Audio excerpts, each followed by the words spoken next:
अस्सलामुअलैकुम, मेरा नाम शेफ़ अफ़ज़ल है और आज मैं आपके साथ चना पुलाव बनाने की एक बहुत ही बेहतरीन रेसिपी शेयर करने वाला हूँ। किस तरह से दोस्तों आप चना पुलाव को मज़ेदार बना सकते हैं, खुशबूदार बना सकते हैं, आज की वीडियो में आपको बताऊँगा।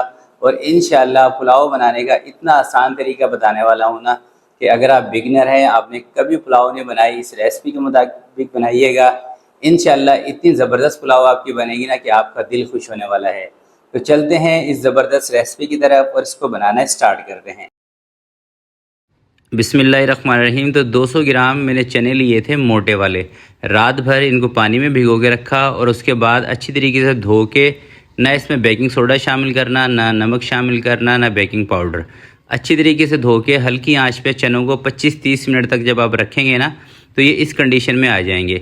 याद रखिएगा, बिरयानी हो या पुलाव हो, इसके जो चने बनते हैं ना, उबलते हैं चने, तो इसके अंदर ना तो आपको बेकिंग सोडा ऐड करना होता है, ना बेकिंग पाउडर। ये दोस्तों मैंने आधा किलो चावल लिए थे, सेला चावल लिए हैं, ठीक है। 3 घंटे तक इसको पानी के अंदर भिगो के रखा हुआ है, तकरीबन 2.5 से 3 घंटे हो गए। अच्छी तरीके से पहले आपने इसको धो लेना है 2-3 पानी से, उसके बाद 2.5 से 3 घंटे तक आपने इसको पानी में भिगो के रखना है।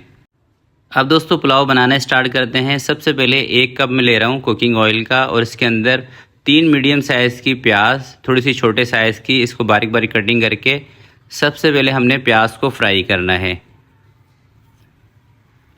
प्याज फ्राई हो चुकी है। अब इसके अंदर खड़े मसाले शामिल करेंगे, जिसमें सब्ज़ इलायची है, लौंग है, बादियान है, काली मिर्चें हैं, दारचीनी और बड़ी इलायची। बादियान फूल का इस्तेमाल आपने लाजमी करना है, क्योंकि बादियान फूल के बिना पुलाव के अंदर जो खुशबू होती है ना, वो नहीं आती। तो मैंने तकरीबन 4 पीस देखें बादियान फूल के लिए हैं। अब 1 मिनट से भी कम ये जो खड़े मसाले हैं इसको फ्राई कर लेंगे, और 1 चम्मच ना इसके अंदर मैं साबुत ज़ीरा शामिल कर रहा हूँ। जैसे ही 1 मिनट खड़े मसाले फ्राई हो जाएंगे, अब इसके अंदर दोस्तों 2 चम्मच अदरक और लहसुन का पेस्ट शामिल करना है। भर के 2 चम्मच आप ले लें। 1 चम्मच हरी मिर्चों का पेस्ट इसमें शामिल करना है। अगर बना हुआ पेस्ट आपके पास ना हो तो फिर 3 से 4 हरी मिर्चें लें, उसका पेस्ट बना के इसमें शामिल कर दें। 1 मिनट अदरक और लहसुन को भूनने के बाद इसके अंदर मैं टमाटर शामिल कर रहा हूँ, 2 मीडियम साइज़ के। आधा चम्मच चिली फ्लेक्स का इसमें शामिल कर रहा हूँ। धनिया कूटा हुआ 1 चम्मच, और सौंफ का पाउडर आधा चम्मच। सौंफ के पाउडर से भी दोस्तों बहुत प्यारी खुशबू आती है पुलाव के अंदर। नमक इसके अंदर ना मैंने 1.5 चम्मच शामिल किया है। आधा कप इसके अंदर दही का शामिल कर रहा हूँ, तकरीबन 100 ग्राम के करीब दही है। अब इन तमाम चीज़ों को तेज़ आंच पे ना थोड़ा सा फ्राई कर लेते हैं। कोई 6 से 7 आलू बुखारे भी इसमें मैंने शामिल कर दिए हैं, और ये जो चने हमने बॉयल करके रखे थे ना, ये चने भी उठा के इसमें मैंने डाल दिए हैं, ठीक है। चनों के अंदर हल्का सा पानी होना चाहिए, उसी पानी के साथ आप सारे मसाले तेज़ आंच पे 2 से 3 मिनट तक इसकी भुनाई कर लें।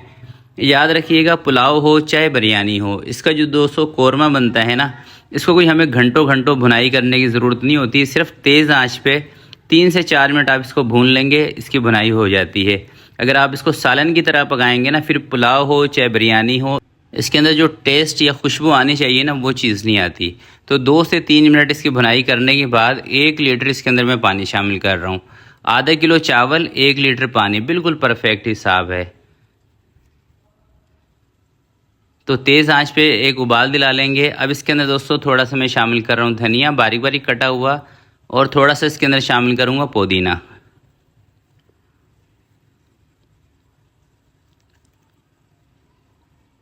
नमक मुझे इसमें थोड़ा सा कम लग रहा था, तो आधे चम्मच से भी थोड़ा सा कम इसके अंदर मैं नमक शामिल कर रहा हूँ, और थोड़ा सा इसके अंदर आधे चम्मच से कम चाइनीज़ नमक शामिल कर रहा हूँ। अब उठा के इसके अंदर चावल डाल देंगे। चावल डालते सारी आपने आंच को तेज़ कर देना है। पुलाव बनाने का तरीका यही होता है कि जब आप यखनी के अंदर चावल डाल देते हैं, उस टाइम आपने आंच को तेज़ कर देना है।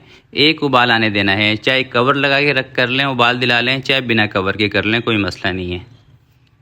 जैसे ही दोस्तों एक उबाल इसके अंदर आ जाता है, अब आपने इसको छोड़ देना है। एक दफ़ा बस इसमें चम्मच चला दें, चाहे सेला चावल हो चाहे बासमती चावल हो। एक दफ़ा चम्मच चलाने के बाद आंच आपने कम कर देनी है इसकी, और आपने तकरीबन 8 से 10 मिनट के लिए इसको भूल जाना है। 8 से 10 मिनट दोस्तों जब आप इसको हल्की आंच पे यानी कि मीडियम आंच पे रखते हैं ना, तो चावल अपना ज़ोर लगाते हैं और चावल लंबे होते हैं। ऐसा नहीं करना कि बार बार चम्मच चला के इसको उल्टी पल्टी करते रहें चावलों को। चावल पानी नहीं उठाएंगे, चम्मच नहीं चलाएंगे, ऐसा कुछ नहीं होने वाला। 7-8 मिनट के बाद इस कंडीशन में जब ये आ जाएं तो देग हो चाहे पतीला हो, उसको चूल्हे से उतार के नीचे रखें। इसके नीचे रख लें एक तवा रख के 1 मिनट के लिए आंच को तेज़ कर दें। और 1 मिनट आंच को तेज़ करने के बाद इस पर कवर लगाएं। और तकरीबन ये सेला चावल हैं तो मैं इसको 20 मिनट तक दम पे रखूँगा इस आंच पर। 20 मिनट के बाद कवर को हटाएंगे और यकीन करें इतनी ज़बरदस्त खुशबू आ रही है ना इसके अंदर से कि मैं आपको बता नहीं सकता। दोस्तों इस रेसिपी से अगर आप पुलाव बनाते हैं ना, यकीन करें आपका दिल खुश हो जाएगा। इतनी ज़बरदस्त रेसिपी है। बस आपने करना ये है कि इन तमाम चीज़ों को फॉलो करना है। और यहाँ पर मैं आपको एक और बात भी बता दूँ कि इसी रेसिपी से चाहे आप बासमती चावल ले लें चाहे सेला चावल ले लें, दोनों चावलों के लिए रेसिपी सेम ही रहेगी। तो पुलाव का माशाल्लाह से आप लुक देखें कितनी ज़बरदस्त लग रही है। और ये दोस्तों मेरी रेसिपी ख़ासकर मेरी उन बहनों के लिए, भाइयों के लिए जिनकी फैमिलीज़ छोटी हैं और जो अक्सर मुझे कहते रहते हैं कि आप कम क्वांटिटी के अंदर चीज़ बनाया करें ताकि हम उसी को एज इट इज़ फॉलो करके बना लें। इसलिए इसको मैंने आधा किलो चावल के साथ बनाया है ताकि अगर आपकी फैमिली छोटी भी है तो आप इसको आराम से रेसिपी को फॉलो कर सकें। अगर आपको ज़्यादा बनानी है तो आप इसी रेसिपी को डबल कर लीजिएगा, 1 किलो चावल की या 2 किलो चावल की, जितनी भी बनानी हो। तो आज की वीडियो के लिए दोस्तों इतना ही। आपसे मिलते हैं किसी नेक्स्ट वीडियो में। तब तक के लिए अपना बहुत सारा ख्याल रखिएगा, अपने वालिदैन का ख्याल रखिएगा। अल्लाह हाफिज़।